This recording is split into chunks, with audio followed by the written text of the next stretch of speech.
My brother's girlfriend falsely accused me and my parents cut me off instantly years later. They're begging for help.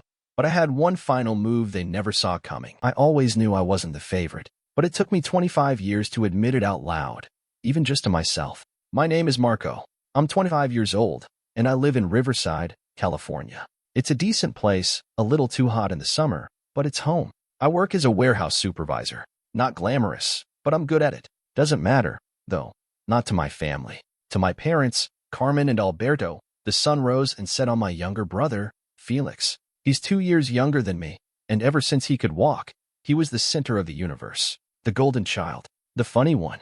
The charming one. The one who just has a spark, as my mom used to say when I asked why he got out of trouble for stuff I'd be grounded for. I could bring home a straight A report card and get a nod.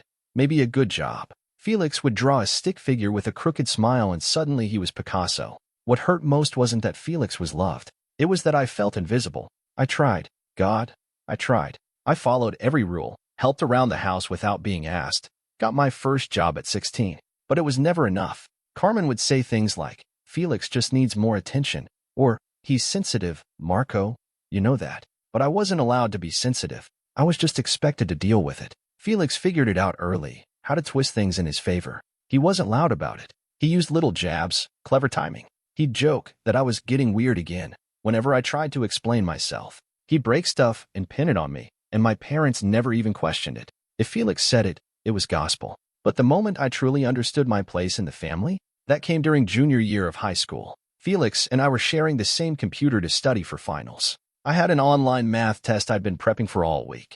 I left for 5 minutes to get a snack, and when I came back, the screen was full of random gibberish. He'd messed with the answers. I panicked and submitted it anyway, barely passed. He just smirked and said, should have saved your work, bro. When I told my parents, they didn't even look at him. My mom sighed and said, maybe you just didn't study enough. That was the moment it clicked. I could kill myself trying to be good, trying to be enough, and I'd still be the afterthought. Because Felix would always be the star. Felix met Stella at some influencer party in Los Angeles. She had over 200,000 followers and a face you could tell had been touched up by more than just filters. The kind of girl who talked with her hands, smiled with her eyes, and somehow always turned every conversation into something about her. He brought her to Sunday dinner one weekend like he was unveiling a trophy. Carmen practically squealed. She's so beautiful, Felix. Oh my goodness, Marco, isn't she stunning? I smiled politely and nodded. I learned long ago there was no point in saying what I really thought.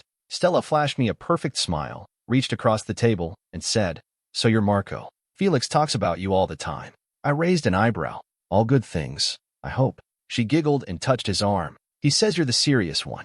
Like, super responsible. It sounded like a compliment, but there was something sharp behind her eyes. At first, I didn't care. I figured she'd be around for a few weeks, maybe a couple months, and then she'd move on to the next shiny thing. But she stuck. Started showing up to dinners more often, tagging Felix in Instagram stories with captions like power couple energy kiss mark money with wings. And the more she hung around, the more I noticed things that didn't sit right. Like how she always asked me questions that felt a little too personal. So what do you do again? Warehouse stuff, I said. Supervisor. Her eyes lit up like I'd said CEO. Ooh, so you're in charge of, like, managing people? You must be good at that. It's a job, I said. She leaned closer. Bet you're strong, though. Those boxes don't lift themselves, right? She laughed like it was a joke, but it made my skin crawl. Over the next few weeks, she started getting bolder. She followed me on Instagram, sent me a message saying I looked low-key ripped in a picture where I was just moving furniture for a friend. One night after dinner, she pulled me aside in the kitchen and whispered, you know, you're a lot cuter than your brother lets on. I stepped back and gave her a look. Don't do that. Do what? She said innocently, but I saw the smirk as she walked away. Felix, of course, was oblivious. Too busy posting photos of them at brunch or kissing in front of rented sports cars. My parents adored her. My dad, who never noticed anything, told me, you should find a girl like that, Marco. She's ambitious. Yeah, I thought. She's something all right. Still, I told myself it didn't matter. Let Felix play house with his latest catch. I wasn't going to get involved. I had my job, my peace, my space. But deep down, I knew something was off. Stella wasn't just flirtatious. She was calculating, testing boundaries, seeing how far she could push. And from the look in her eyes, she wasn't done pushing yet. It happened on a Friday night after dinner. My parents had done their usual thing. overfed us, and pretended not to hear the way Felix bragged about some sketchy crypto deal he'd almost invested in. Stella was glued to his side like always, laughing at jokes that weren't funny and complimenting Carmen's cooking in a voice just loud enough to be overheard. When it was time to clean up, I tried to bounce. "I've got an early shift," I lied. I didn't. I just didn't want to be around them. But Felix handed me a stack of plates. "Come on, help out. You live rent-free at dinner." I bit my tongue and took the plates. By the time we were done, everyone else had scattered. My parents went to bed early, as usual. Felix disappeared upstairs to take a business call, probably someone trying to sell him NFTs or protein powder. And Stella? She followed me. I was in the guest room, grabbing my jacket, when I heard the door close behind me. I turned. "What are you doing?" She stepped closer, way too close. "I just wanted to say thank you. For dinner." I didn't move. "Okay, you said it." She smiled, but her eyes stayed fixed on mine. "You don't have to be so tense, Marco. I'm just being friendly." I backed up a step, hitting the edge of the bed. "Friendly's one thing. This isn't that." She tilted her head. "Why are you so uptight? You're not ugly, you know." My hands clenched. "Stella, get out." "Oh, come on," she said, laughing. "I'm just playing. Relax. Get out." I repeated, this time sharper. She stared at me for a second, then rolled her eyes and turned around, muttering something under her breath as she walked out. I sat down hard on the bed, trying to slow my breathing. I didn't say anything to Felix. I didn't want to start a war. I figured she'd pretend it never happened, maybe even ghost Felix and vanish like a bad dream. But the next morning, everything exploded. I came downstairs to find Carmen crying, Felix pacing, and Stella sitting on the couch, eyes red, a blanket draped over her shoulders like she was the victim of some terrible crime. "There he is," she whispered, shrinking into herself. My dad stood up like he was about to hit me. "What the hell did you do, Marco? What are you talking about?" Felix walked right up to me, nostrils flaring. "You put your hands on my girlfriend? You sick freak." "What? I didn't touch her." My voice cracked from the shock. "She came into my room last night, tried to." "Liar." Stella shrieked. She burst into tears. Said I cornered her. Said I made comments. Said I tried to kiss her. Said she was lucky to get out. I couldn't even speak. My mother was shaking. "We raised you better than this, Marco. How could you?" I looked at Felix. "You really believe this?" His jaw clenched. "Get out. You're not welcome here anymore." That's when I knew. They were never on my side. They never had been. I didn't fight it. I didn't scream. I didn't beg. I just walked out the front door with nothing but my jacket, shut it behind me, and didn't look back. Not because I was guilty, but because I finally understood I didn't need to prove anything to people who never wanted to believe me in the first place. That first night, I slept in my car. It wasn't even mine, technically. It was a beat-up sedan I was still making payments on. I parked behind a 24-hour grocery store, leaned the seat back, and tried to convince myself it was temporary. Just a bad week. Just until things calmed down. But I knew better. I had less than $400 in my checking account, no backup plan, and a family who'd thrown me out without hesitation. Worse, there was no one to call. My parents had probably told every relative I was some kind of predator. And Felix? He probably slept like a baby that night, wrapped around a lie he was too stupid to see through. But not everyone turned away. My cousin Mateo, the only one who'd ever really seen me, reached out a couple days later. He'd heard about the incident, but unlike the others, he didn't jump to conclusions. He just texted, "You need a place to crash?" That night, I slept on Mateo's couch. It was lumpy and smelled faintly of gym socks, but I was safe. And more than that, I was seen. "Don't let them bury you," he said while handing me a spare blanket. "They don't get to decide who you are." That stuck with me. I spent the next few weeks hustling for whatever work I could find. Early morning shifts at a construction site, delivery gigs in the evenings, cleaning offices overnight when the crews went home. I barely slept. My hands blistered. My back ached. But every dollar I earned felt cleaner than anything I'd ever gotten while living under my parents' roof. I didn't wallow. I didn't spiral. I didn't give Stella or Felix the satisfaction. Instead, I worked. I ate whatever Mateo had in the fridge. I read books he left lying around, business, psychology, stuff I used to roll my eyes at. One night, while scrolling through job ads, I stumbled on a YouTube video about digital marketing. I clicked, then clicked another and another. By morning, I'd watched 10 hours of content. I started teaching myself everything I could. SEO, ad copy, email funnels, cold pitching. I didn't have a degree, but I had time, desperation, and something even more powerful, a chip on my damn shoulder. I took online gigs, ran $50 Facebook campaigns for small barbershops, built websites for local bakeries. It wasn't glamorous, but it was real. And every client I helped proved something to myself, that I wasn't broken, that I could build something from nothing. One night, while doing deliveries, I passed by my parents' neighborhood. I thought about stopping, just for a minute, maybe knocking on the door, telling them they were wrong about me. But then I realized I didn't need them to take it back. I just needed to keep going, one step at a time, until I had built a life so solid, so far removed from their world, that their opinions didn't matter anymore. And that's exactly what I set out to do. A year later, I signed the lease on my first apartment. It was small, one bedroom, linoleum floors, old appliances that rattled when you used them, but it was mine. No more couch. No more wondering if someone would knock me down again. I had built something, brick by digital brick. The digital marketing gigs had started slow, but once I got the hang of it, things picked up fast. Word spread. Small businesses referred me to other small businesses. I learned how to sell without sounding desperate, how to build landing pages that actually worked, how to charge what I was worth. Eventually, I registered my own LLC, Rivas Digital. I even designed the logo myself. Mateo celebrated by buying a pizza and scribbling CEO on a sticky note and slapping it on my chest. "You're official now, bro," he said, raising his beer. I laughed, but it meant more than I let on. For once, I was winning without anyone's permission.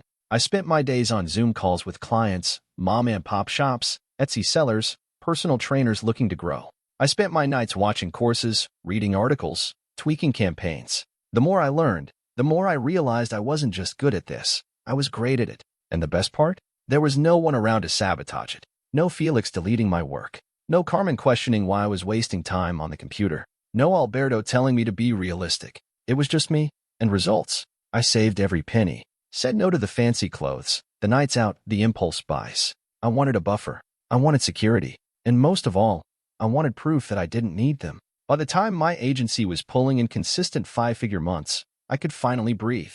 I bought myself a second-hand car that didn't shake when I braked. I upgraded to a new laptop. I even hired a part-time assistant, a high school senior who reminded me of, well, me. I didn't post about it. I didn't brag. But every time a new client emailed me to say, "You helped us double our revenue," I felt it. That quiet, personal kind of victory. The kind you don't need applause for.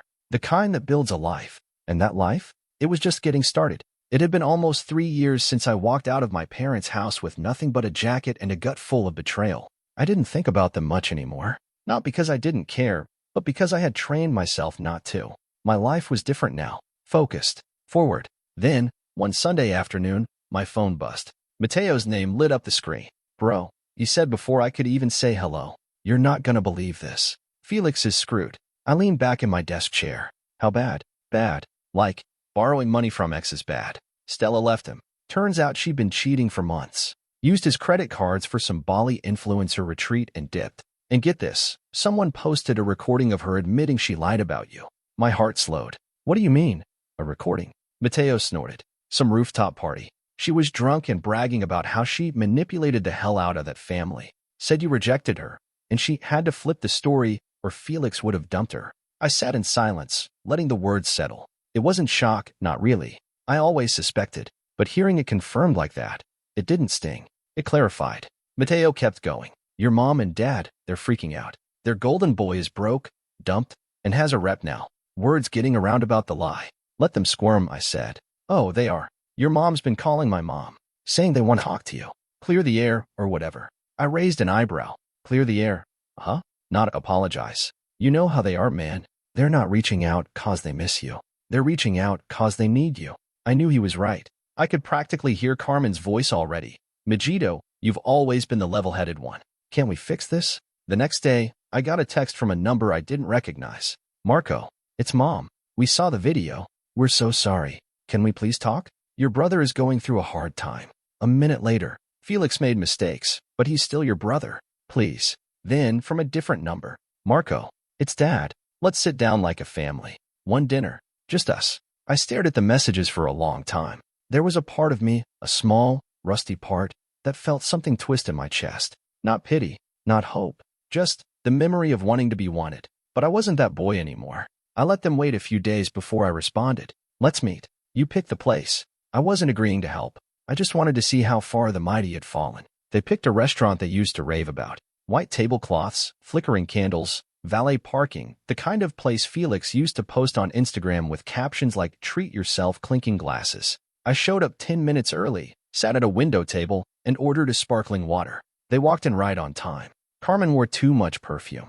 Alberto looked thinner, older, like stress had started eating at his edges. Felix trailed behind them, sunglasses on indoors, like a washed-up actor hiding from bad press. When they saw me, they all smiled too hard, like it was supposed to feel normal. "Marco," my mom said, sliding into the seat across from me. "It's so good to see you."